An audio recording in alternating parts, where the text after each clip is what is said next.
I'm going to read the formal grievance I did and sent to the executive director at Shelters of Saratoga.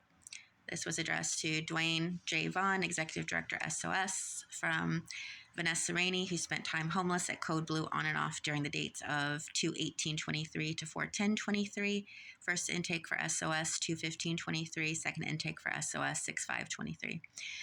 Regarding formal complaint about house manager Jessie Thompson regarding my mom's ashes. Date November 10th, 2023. First, there would have been no need to mention House Manager Jessie Thompson's criminal past had she or other SOS staff responded to me about my mom's ashes months ago when I raised the issue repeatedly with a letter I sent to Ms. Thompson in June 2023 via my Google and Facebook reviews about SOS in August 2023 and through direct messages and tags to SOS on Instagram from July 2023 before I started being blocked on 9/19/23. The result was unbearable grief in September 2023, which coincided with the 1-year anniversary of my mom's death and my inability to hold back out of extreme anxiety and fear that I'd lost my mom's ashes. Just so you understand, my mom died from a highly aggressive cancer on 9/14/22, about a year after her diagnosis, and I wasn't notified of her death. That and other reasons is why I was badly traumatized about losing my mom. This is why I've been feeling extremely desperate and anxious about her ashes, especially when no one at SOS was giving me reason not to. I felt repeatedly ignored and convinced that staff were covering up for Ms. Thompson because she'd gotten rid of my mom's ashes without my consent. However, there were also specific reasons for my genuinely believing that Ms. Thompson had thrown away my mom's ashes. First, on 3/19/23, Ms. Thompson had sent me a text lying to me about changing her number. Volunteer John Rollerod told me she hadn't weeks later. And when and how to reach her, she told me 8 a.m. to 4:30 p.m. Monday to Friday when front desk staff said otherwise. She also gave me the front desk extension instead of the one listed for her on the SOS website. And I didn't look at the website until September 2023. More importantly, she made no mention of my mom's ashes. I was extremely shocked and had tears on my face for a week without thinking about anything. Ms. Thompson hurt me deeply with that text and eroded my trust with SOS staff. Then I made the arrangement with case manager Carla and Albert to pick up my mom's ashes at the front desk around 5 p.m. on 3/23/23. That's where she told me she was going to tell Ms. Thompson to leave them. I was wanting to avoid Ms. Thompson, and it was the earliest day I could do that due to my work schedule.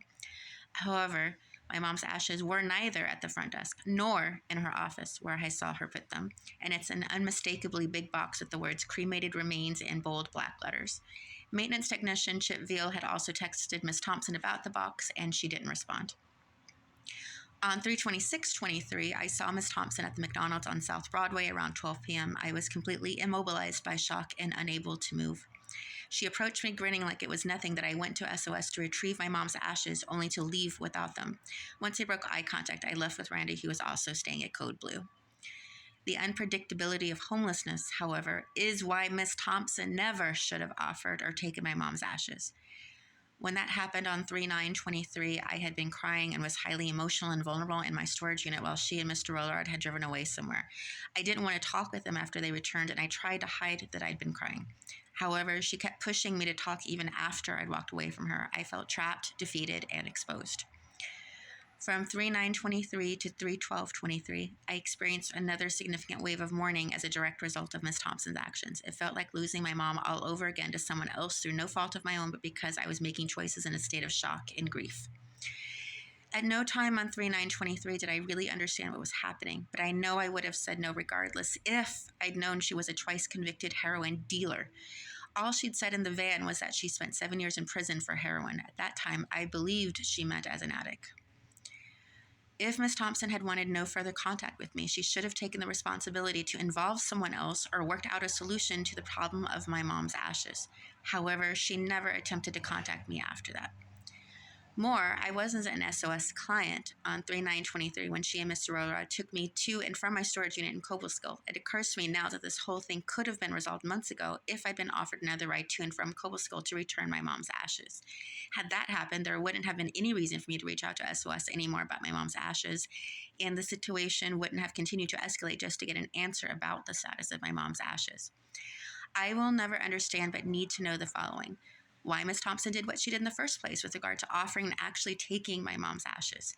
Why she felt the need to lie to me on 3/19/23 while failing to say anything about my mom's ashes. Who was I supposed to contact if she didn't want me reaching out to her? why my mom's ashes weren't available for me to pick up on 3/25/23, which would have ended things there, and why SOS staff refused to say anything to me about who to contact to resolve the issue once my complaint was public and limited in exposure. The truth is, I don't know how to be normal in this kind of situation. I've been 4 times homeless this year, had a man at Code Blue physically grab and try to move me on 3/1/23 while a staff, Kevin and Nicole, did nothing despite hearing me scream. Had a psychotic roommate this summer who physically threatened to assault me and later involved others in bullying me. Lost a job and got another one where I started part-time and eventually became full-time, and having to sleep on my luggage bag for about 3 months before I could finally get a bed, etc. This year has just been one bad thing after another, and on top of that, the fear, anxiety, and hopelessness I was feeling about my mom's ashes because of Miss Thompson's actions. According to my singing teacher, I wasn't being a monster, but human.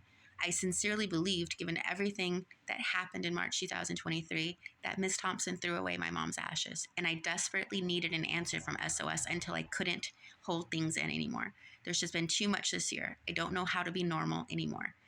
Anyway, I know you won't fire Miss Thompson, but I want a formal apology. I need an explanation too.